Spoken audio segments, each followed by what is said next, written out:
Excuse me, এই যে মাস্তান না, এলাকায় নতুন আসছে দেখে চাঁদাবাজি করতে আসছেন। বাবা 20-50 টাকা দিয়ে বিদায় করো তো এদের। দাদা আপনি ভুল করতেছেন, আমরা এখানে চাঁদা নিতে আসিনি, আমরা চাঁদাবাজ না। ও, চাঁদা নিতে আসেন নাই? তাহলে কি চান? আপনার বাবাকে তুলে নিতে আসছি। আপনার বাবা একটা 2 নম্বর লোক, সে 2 নম্বর ব্যবসা করে, 2 নম্বর পাইপ দেয় মানুষে, কমপ্লেন আছে। আজকে ধরে নিয়ে হালকা টাইট দিব, যদি কাজ হয় ভালো, কাজ না হলে ঝামেলা আছে। কি বলে ও, তোর পাইপের ব্যবসা আছে? আপনি তাহলে পাইপ খোকন না? বললাম তো না, তোমরা পাইপ খোকনকে খুঁজছো, সে তো আমার পাশের বিল্ডিং এ থাকে। তাহলে তো ভুল হয়ে গেল, সরি আঙ্কেল। তাই ছেলেরা, ডিম খোকনের বাসায় এসে তোমরা ডিম না খেয়ে চলে যাবে, আমার তো বদনাম হবে। বাবা তুমি এটা কি বললা? ডিম লাগলে তোমার সাথে যোগাযোগ করতে বললাম মানে? পাড়া মহল্লার ছেলেরা আসছে তো, তাই একটু নিজে প্রচার করে দিলাম। আপনি আবার ভুল করে চলে আসছেন না? জি না, ডিম নিতে আসছি। গতকাল আঙ্কেল বললেন না যে ওনার কাছে ডিম সস্তায় পাওয়া যায়। এইটা আমাদের বাসা, ডিমের আড়ত না।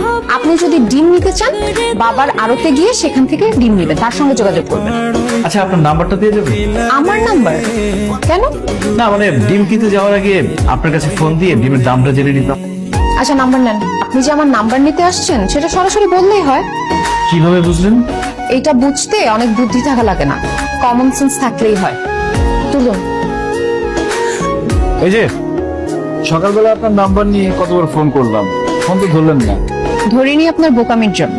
আপনি যে আমার নাম্বারটা নিয়েছেন, আপনার নাম্বারটা কি আমাকে দিয়েছেন? আমার নাম্বার থেকে ফোন আমি কেন কল ধরবো? ও তাই তো, আমি আর ভাবলাম এত ভাবাভাবির দরকার নাই।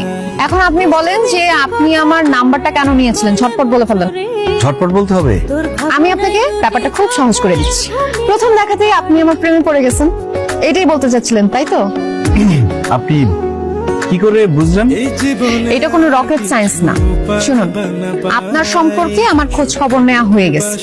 যে বায়োডাটা পেলাম, ইটস নট দ্যাট ইমপ্রেসিভ।